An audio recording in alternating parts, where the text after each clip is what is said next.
10 seconds studio. Stand by telecine. 9, 8, 7, 6. Roll telecine. 4, 3, 2, 1, 0.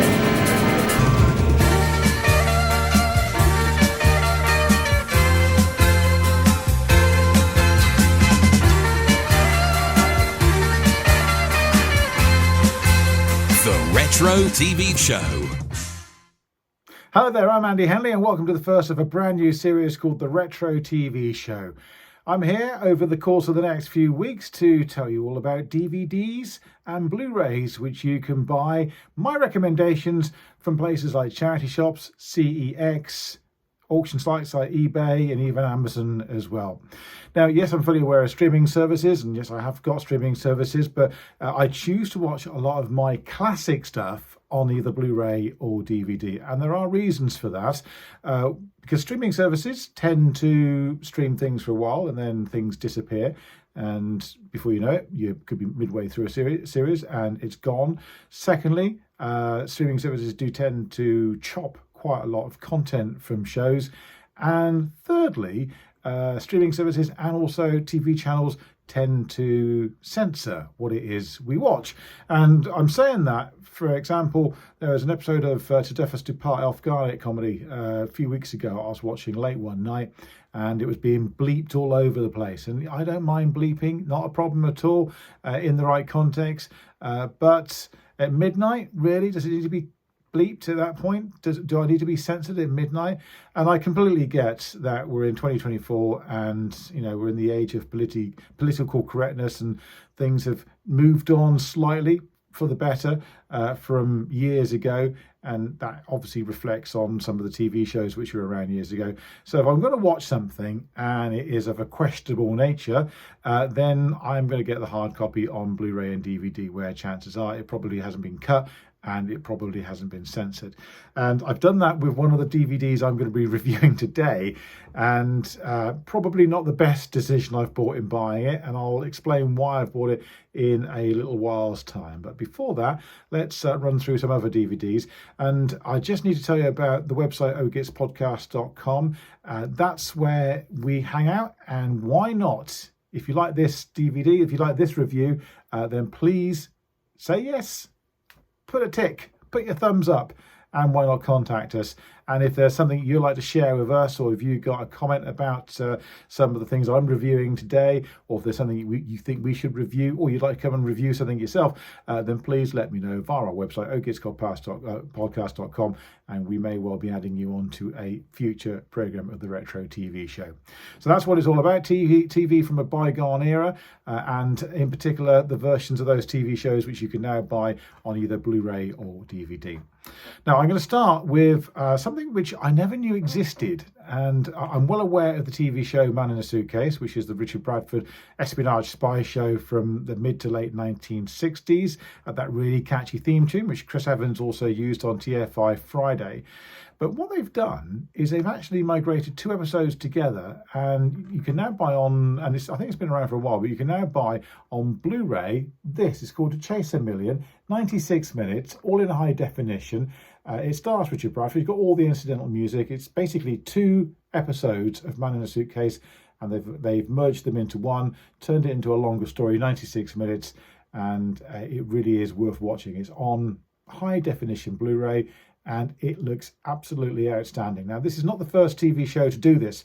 I remember back in the 60s and 70s, Man from U.N.C.L.E., when they're trying to sell the show to foreign markets, what they decided to do is show some of those stories as feature films. So they got 2 episodes together, and I think they did it 3 or 4 times with The Man from U.N.C.L.E., and they added little subplots, and parts of the film were not included in the TV show. And so it's not the first time it's happened. But this is great. Man in a Suitcase, To Chase a Million, Richard Bradford. Also stars Anton Rogers.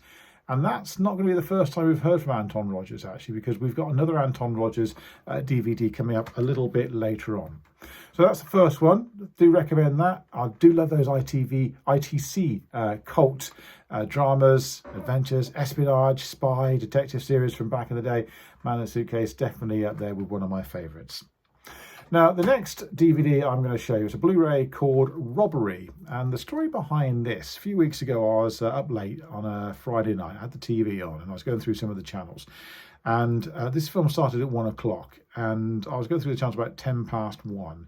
And I saw this. It was a beautifully choreographed car chase through London. And I've seen hundreds of car chases on TV before. But what I like about this one is the fact that it was in the 1960s. You had all the branding, you had all the roads, all the shop fronts, and it was a piece of art of its time. And I thought, I'm going to watch this film, loosely based on the Great Train Robbery. Great cast in it. And I thought, I'm not going to stay up to 3 o'clock in the morning. So I went to set my recordable box to record it. And for some reason, it didn't record it. So it played on my mind. So I ended up going out and buying the Blu-ray of Robbery. Yet to be watched. The 10-15 minutes I've watched of it so far was stunning. Brilliant effects. From what I've seen so far, good story. I don't think I'm going to be disappointed when I watch the whole thing of this. And it's got a really good cast in it as well. Stanley Baker's in it. Also, in this as well is Barry Foster, who was, of course, in Van der Valk. And there's also lots of minor characters, minor cast. And for me, one of the highlights was seeing, do you remember Dave the barman in Minder? Well, the actor Glyn Edwards, a very young-looking Glyn Edwards, is in this film as well. And also, he would have been in Coronation Street at the same time as making this. And he's one of those Coronation Street characters who left and came back and left and came back again. I'm talking about the actor who played Billy Walker. Do you remember Billy Walker, Annie's son, in Coronation Street? And that is Kenneth Farrington. He's in there as well. Very young looking Ken Farrington. So do recommend The Robbery. I would imagine TPTV will be repeating it again at some point in the future. If they do, watch it. I think you'll be stunned by the visual effects and certainly that car chase at the start of the film. I'm looking forward to watching the whole film, Robbery. Now, I must point out at this point that I am completely independent. I'm not affiliated with any TV channel whatsoever or any DVD companies. What I'm watching is just purely what I want to watch.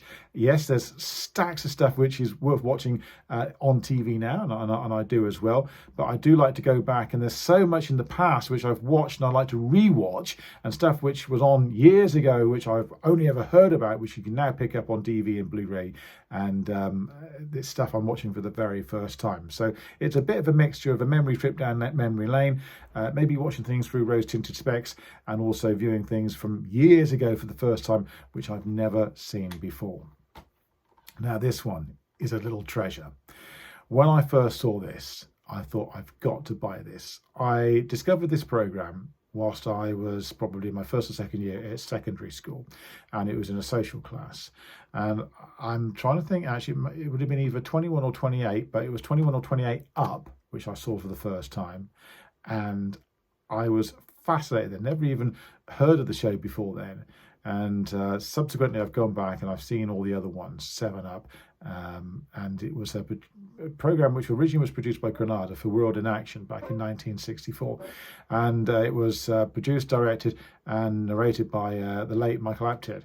And the saying goes at the start of the 7 Up, give me a child till he is 7 and I will show you the man.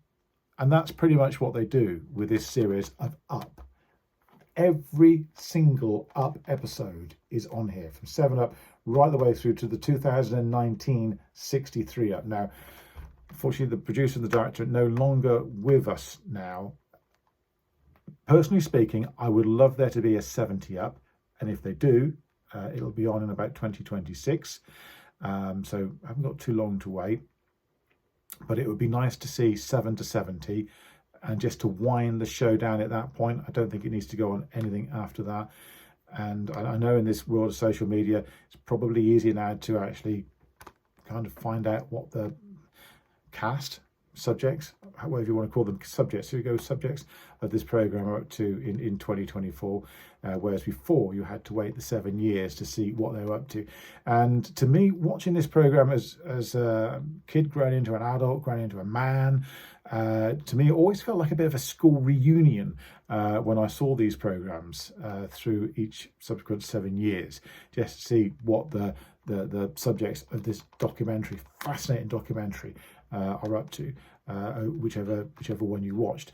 And it was a class thing back in 1964. You know, you had your posh kids, you had your, shall we just say, scallywags, and you kind of thought at that stage where they were going to go. But to see 7 plus 7 Up, because I don't think it was called 14 Up, then to see 21 Up and 28 Up, and see where they actually went with their lives.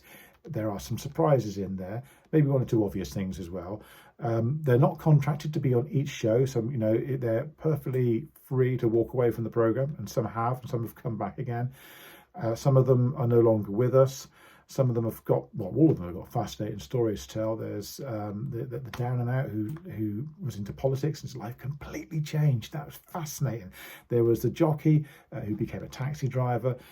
Every one of the subjects on this Blu-ray have a story to tell, and I thoroughly recommend it. It is social history in the making, and watch it. I'm still hooked to it now. I'm back on 21 Up at the moment. I'm working my way through the whole lot. It's one of those things I pick up every so often, and then when I pick up, I've got to go through the whole lot of the whole of the 7-year cycle which I'm watching. I'm on 21 Up at the moment, and yeah, brilliant. So do watch that if you get a chance to watch it. If you can pick it up, and they are reasonably priced actually. These Up series on Blu-ray, pick them up. They are absolutely fantastic, and I don't think you'll regret it. Moving on to my next box set. Now here comes a series which I've been watching over the course of the last few years, and I've been buying these when they've been coming out, and they are, again, it reminds me of going back to school and having school holidays as well, where you would turn the TV on, it might be Christmas, and there would be a special film on, and it would be a film of the Children's Film Foundation. And over the last few years, they've been releasing box sets, and up to number 5 now. This was released in April. I'm recording this in the very early hours of Monday, 27th of May. So it's only been out for about a month now. Yet to watch it, but I have got it. And there's another 9 stories on here. Now, these Children's Film Foundation films you would go to see maybe at Saturday Morning Cinema Club. They've been on TV. They're currently being shown on TPTV on a Saturday morning as well, so you get to see them on there. But I do like watching the hard copies. My favorite, one of my favorite ones of these was Pop Pirates, which starred Roger Daltrey, which was made in mid-1980s. About a struggling band of, well, a band trying to put some music together. So that's probably one of my favourite. That was on one of the earlier ones of these. But as you can see on the front cover here, there's Keith Chegwin as Robin Hood, and another 9 adventures, all filmed between the 1940s and the 1980s. Some might be stronger than others. They're probably around about an hour to an hour and a half each. And these are the sort of films I'm probably going to watch when I haven't really got to, you know, I might be tired, I might have had a busy day, and I just want to put something on where I don't really need to think too much about it, and it's on in the background, and it's almost going to be like wallpaper telly. And looking forward to this. And actually just reading the sleeve notes on the back, it says, herewith you'll find another 9 fantastic feature-length vintage adventures scrubbed up nicely alongside a whole host of exhilarating extras to provide you with a sparkling new selection of the very best from the 1940s to the 1980s. It then tells you to dive with the whole family, sit down, switch on, switch off, and don't worry, it'll all come out in the wash. These are great little stories, probably dated to a degree, but I think it's still something now which the whole family can sit down and watch, and I hope you enjoy it and get as much out of these as I have over the subsequent years. And I'm looking forward maybe to volume 6 coming out summer of next year, 2025. Now, my next one is going to be a rather controversial one, and I make no apology for buying it, and I've kind of explained at the start of this program why I watch hard copies, Blu-rays, DVDs, because, you know, I don't like things being censored. I want to watch things in their original context, and that's what I'm doing with this one. Now, this series I've recently purchased. I have seen on eBay for well over £100. You haven't got to pay that now because it's been re-released. And the original Network company, you might be aware of Network DVDs, went into liquidation a year or so ago. And it was a very sad day when they did go into liquidation because it also meant that a lot of classic television from a bygone era was stopped being represented on either DVD or Blu-ray. And they have given us a magnificent catalogue over the last 20, 25 years. And that suddenly came to an end one day last year. It was a very sad day. However, saying that, there is some light at the end of the tunnel, because there is a new network. They call themselves Old Gold Media, and I've managed to pick up, rightly or wrongly, Love Thy Neighbour. Jack Smethurst, Rudolph Walker, you may know from EastEnders, Patrick in EastEnders. The film's on her as well, I believe. It's all the series, every complete episode.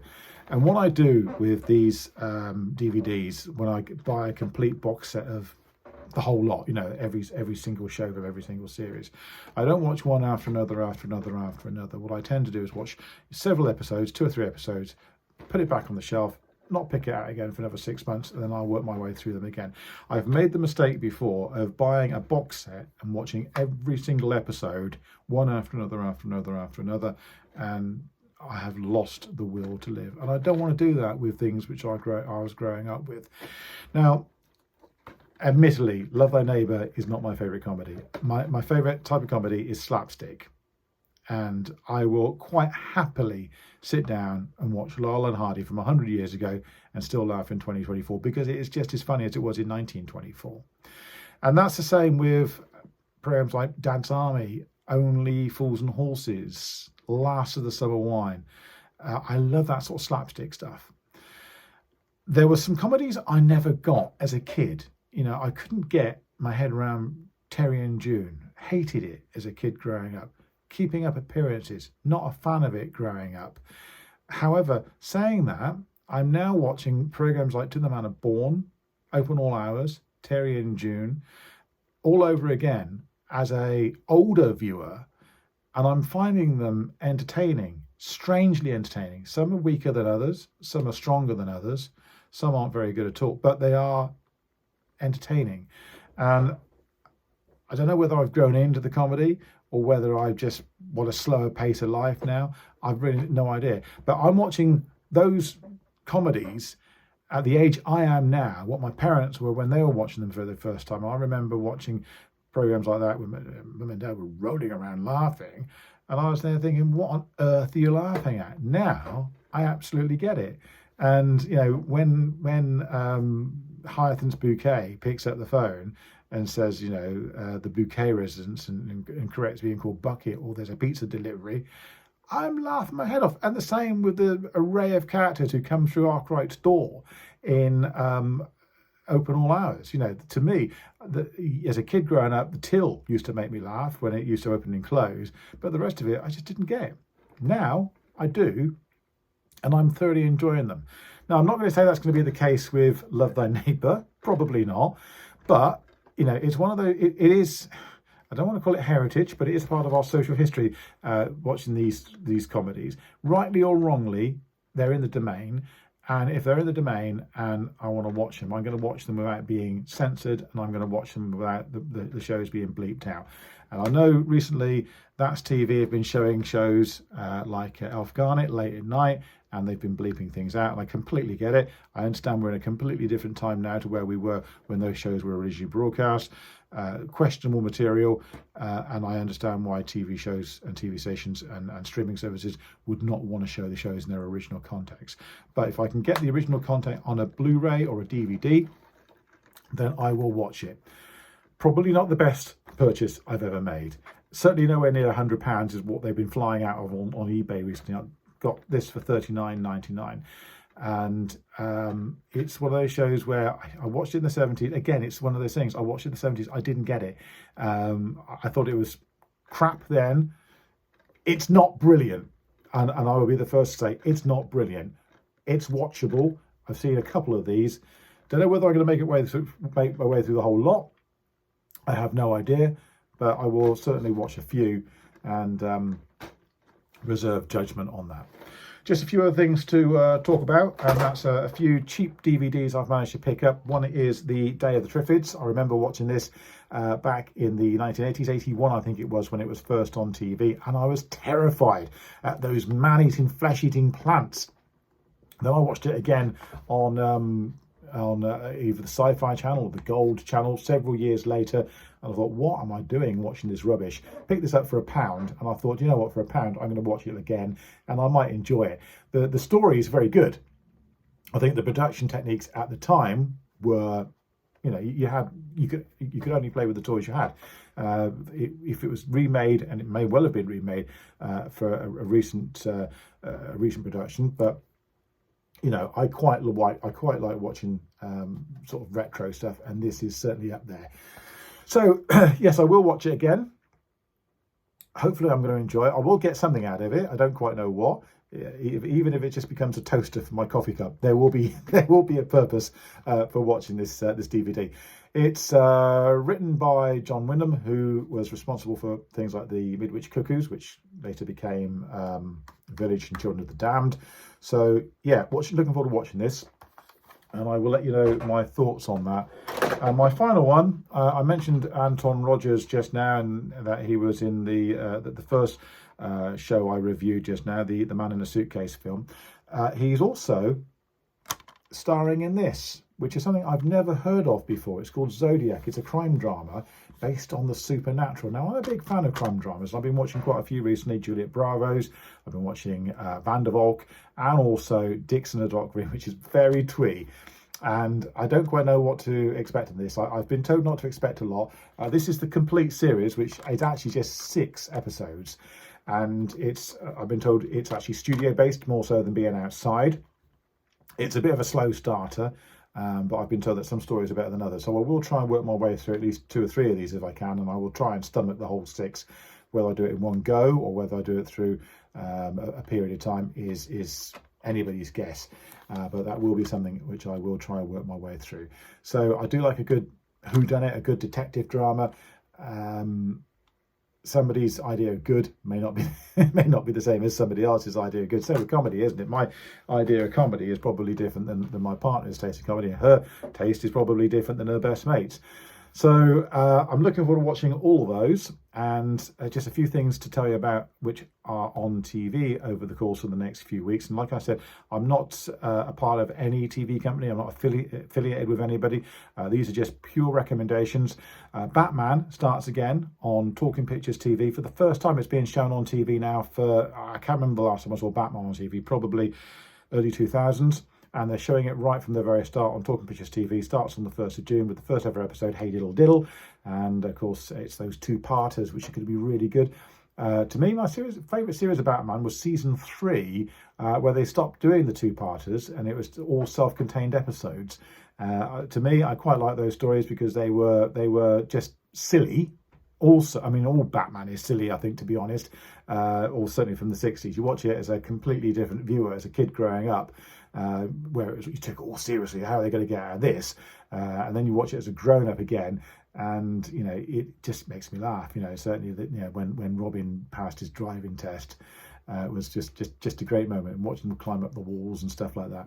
So looking forward to watching that. As I said, season 3 was my favourite just because of the music, the silly stories. When I say music, I'm talking about the incidental music. It changed, and also it had Yvonne Craig as Batgirl. So it may not be everybody's favourite season, but that was certainly mine. So that's something to look forward to.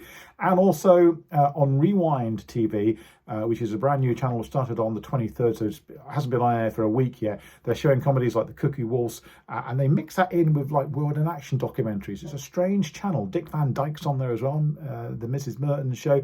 So nothing too risky at the moment. I don't know whether they're going to change and go down the That's TV route of showing sort of more obscure stuff, but certainly one to look out for. And one of the shows they will be showing is Wurzel Gummidge Down Under, which Talking Pictures are showing the original Wurzel Gummidge. And hats off to John Pertwee. I was watching one the other day, and he was made for that role, wasn't he?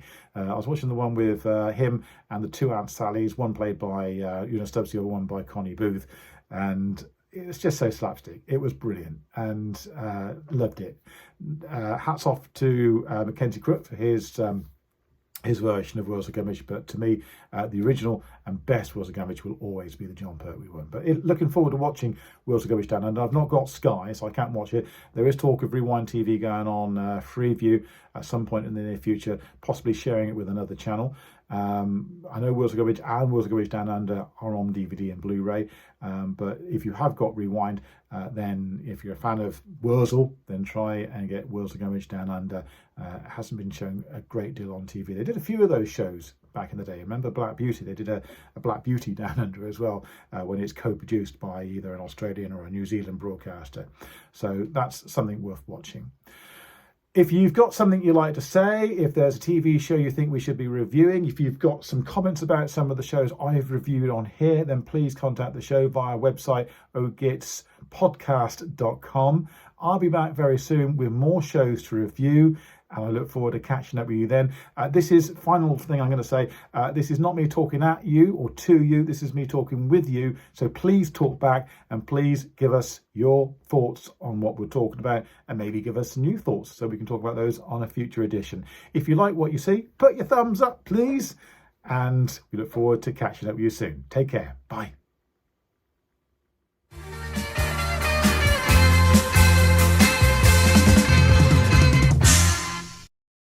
This is Radio Groovy. We are the safe space on your radio for TV themes, soundtracks, and lounge music. For more details about Radio Groovy, go to radiogroovy.com and scan the QR code.